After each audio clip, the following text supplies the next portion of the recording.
Good morning. Good morning.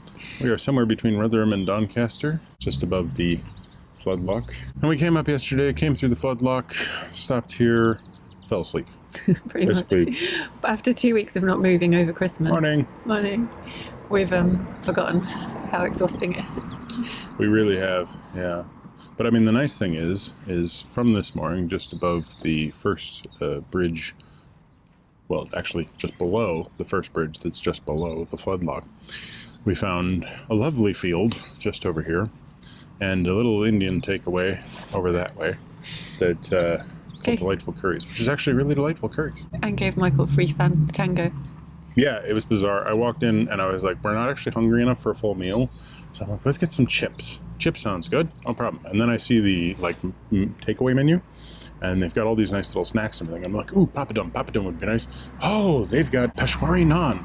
Well, I like Peshwari naan, but Joe doesn't like Peshwari naan. Ooh, they've got like butter naan. It's the weirdest takeaway I've ever had in my life. Yeah, so I'm like, I end up having this conversation with the guy in there who's really friendly, and he was just like interested in my accent and stuff, and it ended up in this long conversation while all the food gets made, and then he gives me this 2-liter bottle of Coke as a sort of a gift for being a crazy foreigner in South Yorkshire. And I'm like, oh, I can't accept the Coke.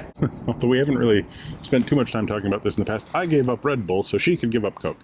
No, you'd already given up Red Bull. Well, I gave up Red Bull a year earlier so that she could eventually give up Coke. Yeah, so if Michael had come home with a bottle of Coca-Cola, it'd have been a tricky situation. Yeah, it would have been bad. So I'm like, can't bring it. So, so then he's like, well, what else would you like? Because I'm like, I can't say no to a gift, right? And then I'm like, do you have Fanta? He's like, I got Tango. And I'm like, I got no idea what Tango is, but cool. So that was really nice. Brought him a bottle of Tango. And today we're going back to Doncaster. Mm-hmm.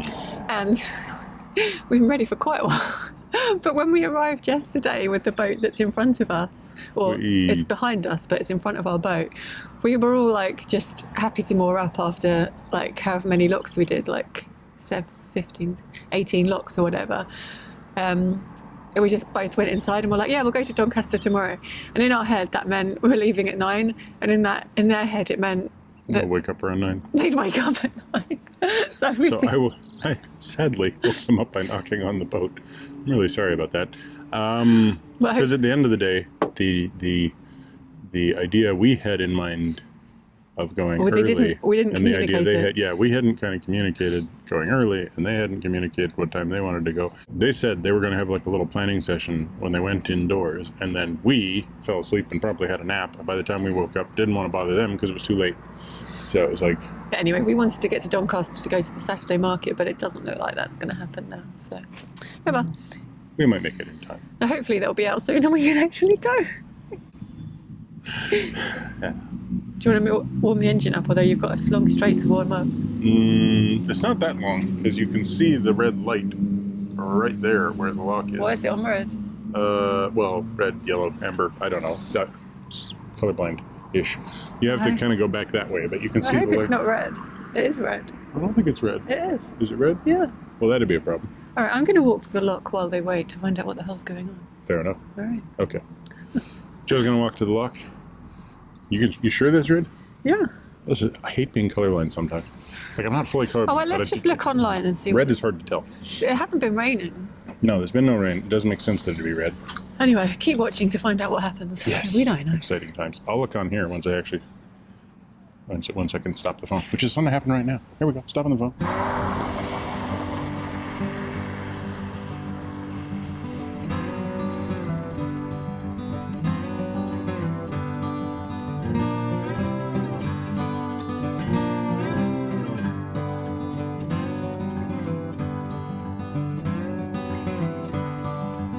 I've gone ahead as we discussed and discovered that the light is in fact red. However, it becomes apparent very quickly that it's a signal light for the railway line that runs alongside the canal, and the lock is a little further along.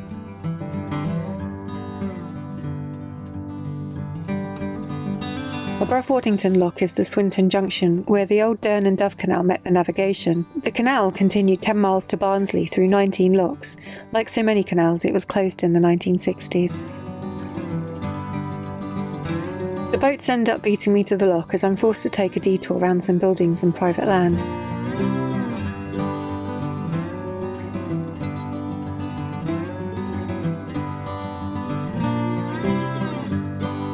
George is being surprisingly well behaved in the lock, although I'm sure he's just trying to look for an escape route off the boat.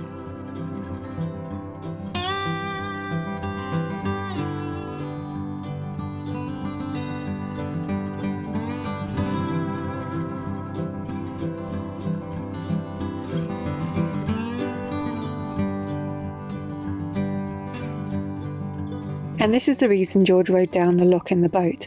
The bank of the lock landing is so high here, it would have been really difficult to get him back aboard.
Some new houses are being built on the embankment as we approach Mexborough.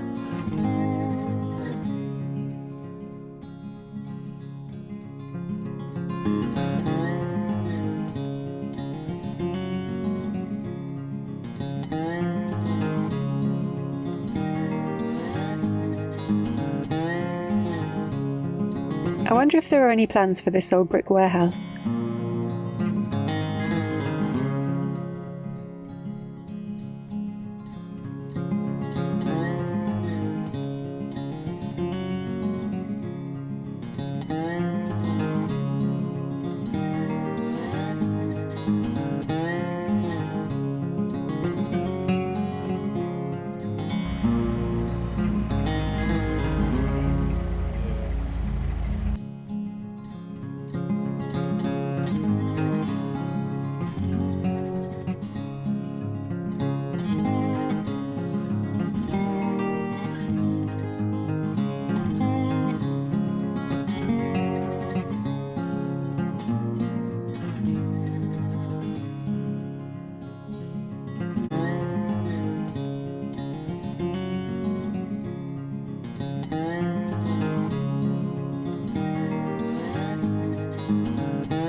The canal cutting continues through the outskirts of Mexborough towards Conisborough.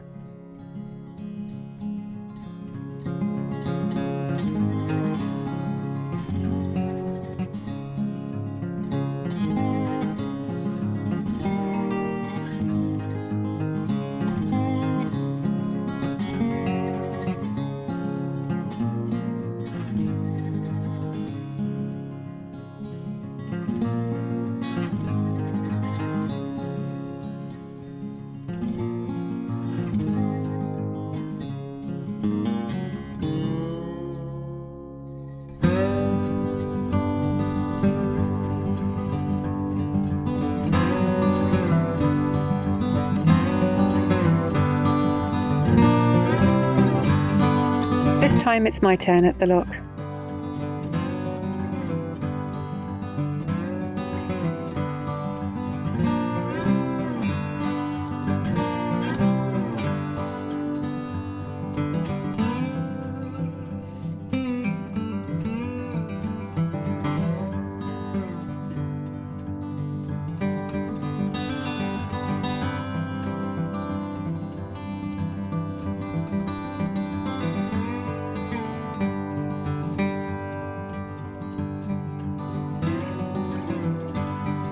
Here we're leaving the canal cutting and dropping down onto the River Don once more.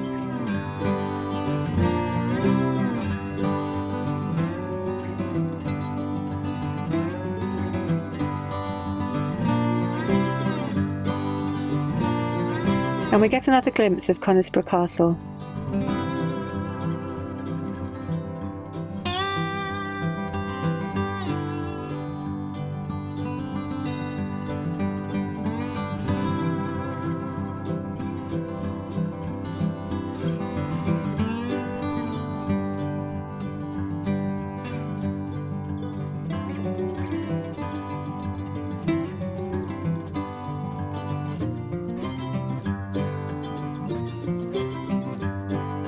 Conisbrough Railway Viaduct is just as impressive the second time around, although I do wish we were seeing it with a blue sky behind it.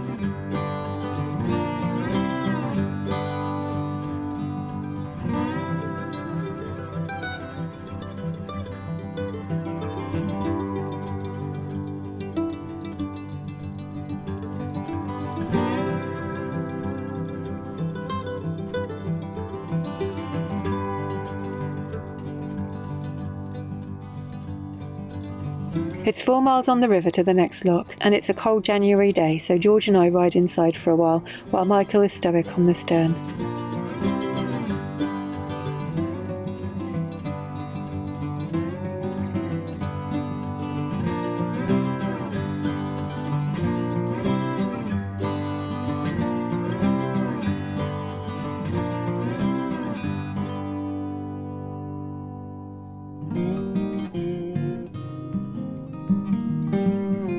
There are some visitor moorings above the lock, and it seems like a really nice place to stop.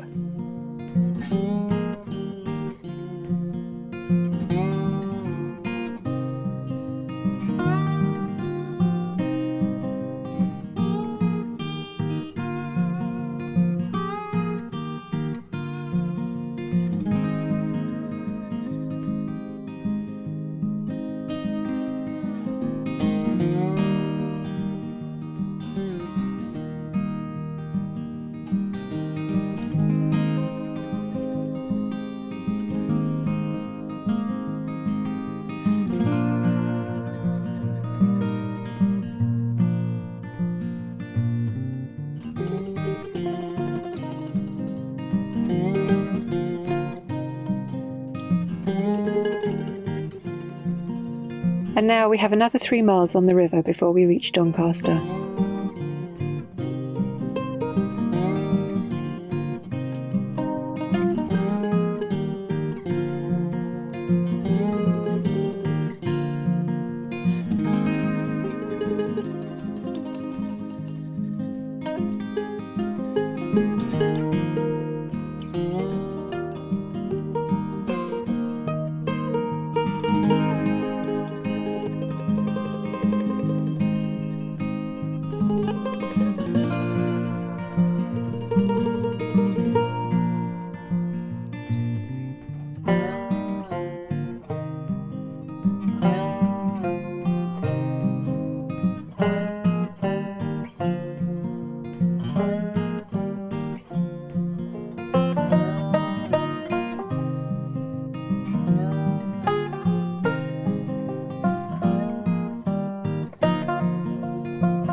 I'm sure those signs were useful at some point, but right now they seem a little redundant.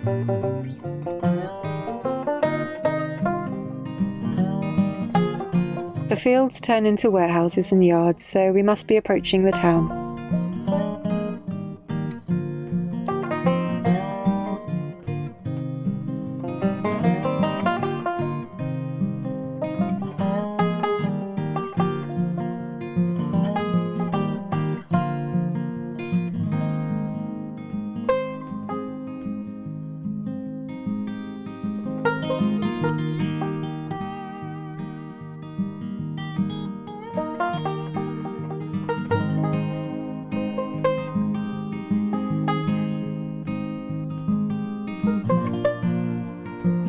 We're really close to the moorings here, but there isn't easy walking access from the lock, so Michael pulls over to wait for me.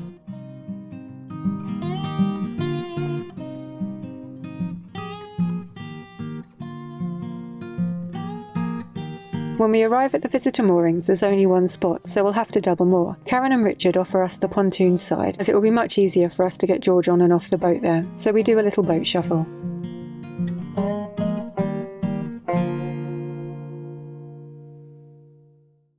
It's so blooming cold. It is so cold. The wind and the bite in the Yorkshire air. Yeah. It's been pleasant today. It's sunny. It's nice. Yeah, nice and sunny, but Can't really see, but there you go. yeah, Blue there you sky. go. Blue sky. Oh. Sunny. Too dark. Now we can't see us.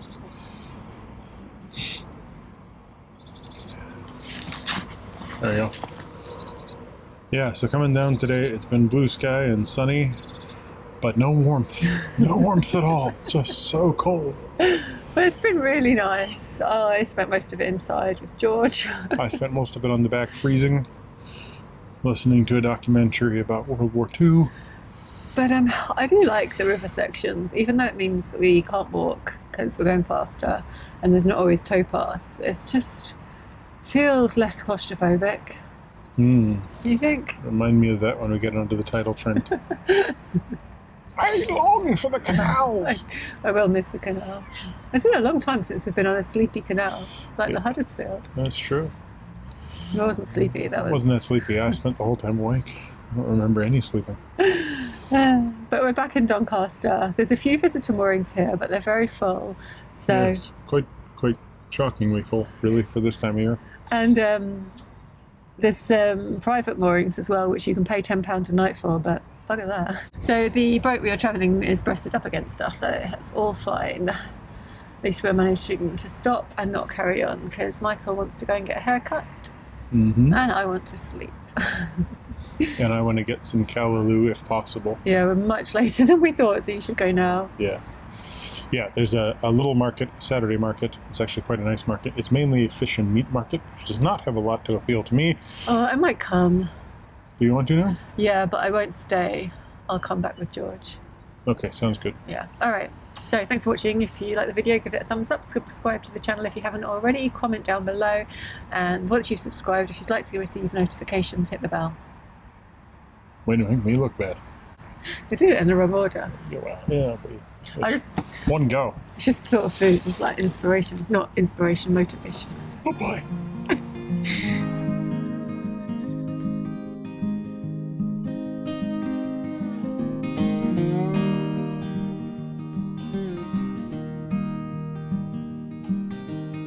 That's what I think.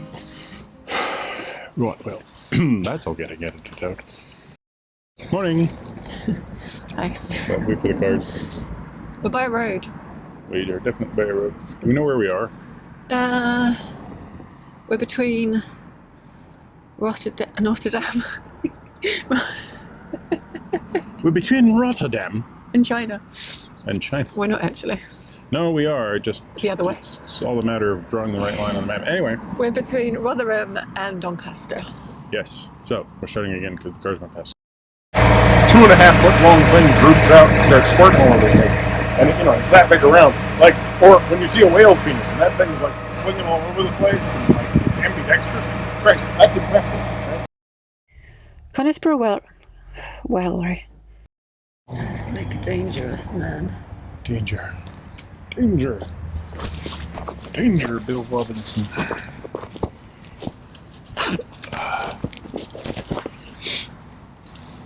Grrr, cold. My head.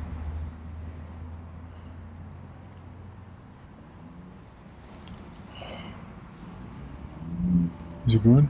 We're going for 42 blooming seconds, mate. That's flaming seconds. Almost as bad as a blooming onion.